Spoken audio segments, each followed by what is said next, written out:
enjoy listening to music as much as anyone, but I also like to produce music, I like to write music, I like to perform music. And so I feel very blessed that I've been able to do those things. I'm Daryl Schmitz. I'm the owner and operator of 33 and 3rd Street Sound here in St. John's, Michigan. I am the recording engineer, the producer, the equipment setter-upper. I do all of those things. I even make myself coffee. I've always enjoyed listening to bands that try something different, even within their genre and in an environment where they're trying to make money.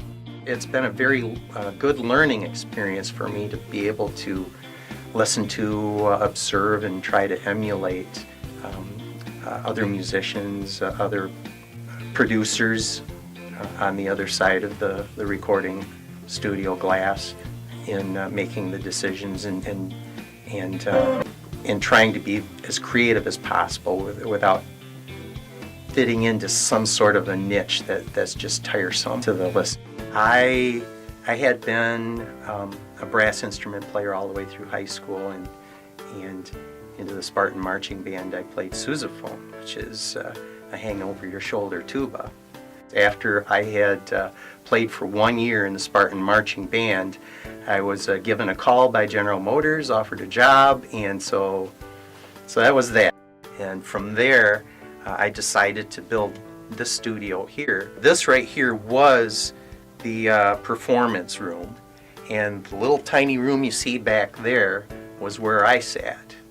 And it's very cramped back there, but at the time, I really wanted to try and make the best use of the money I was putting into materials to build this, and so I just tried to keep everything on a small scale, not knowing where this venture would go to.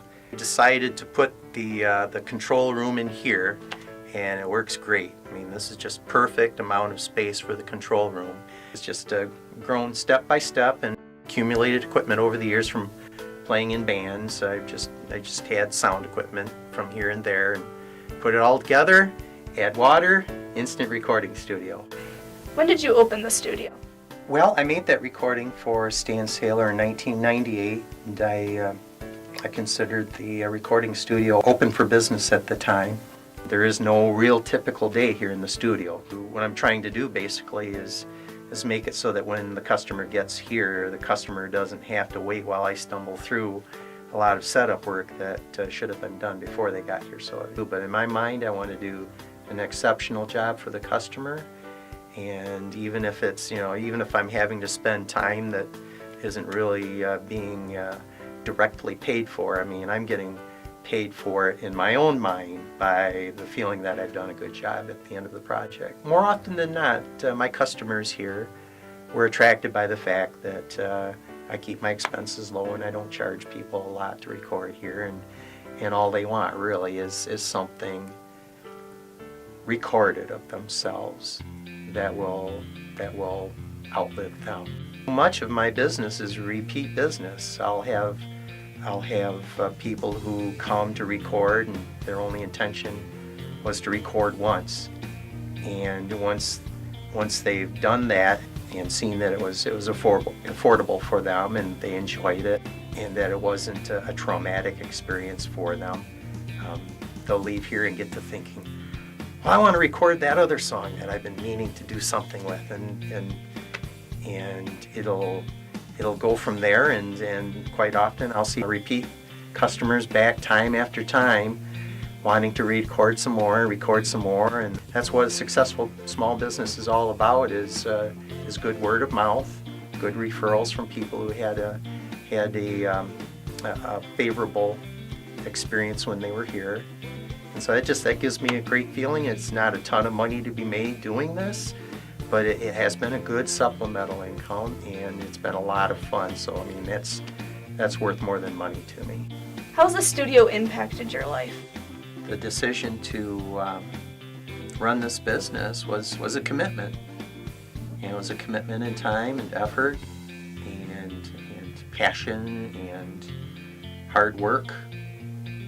And so, I mean, there was no way, given my decision to do as good of a job as I could possibly do at it, there was no way that it wouldn't impact my life in some profound way.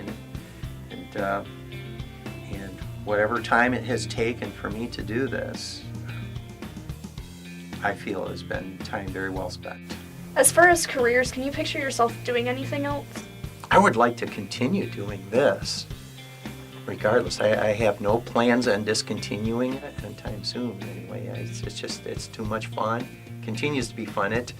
That's the best indicator to me that I want to keep doing this, is that after 15 years of doing it more or less as a vocation, if even a side activity, it's still as fun now as it's always been.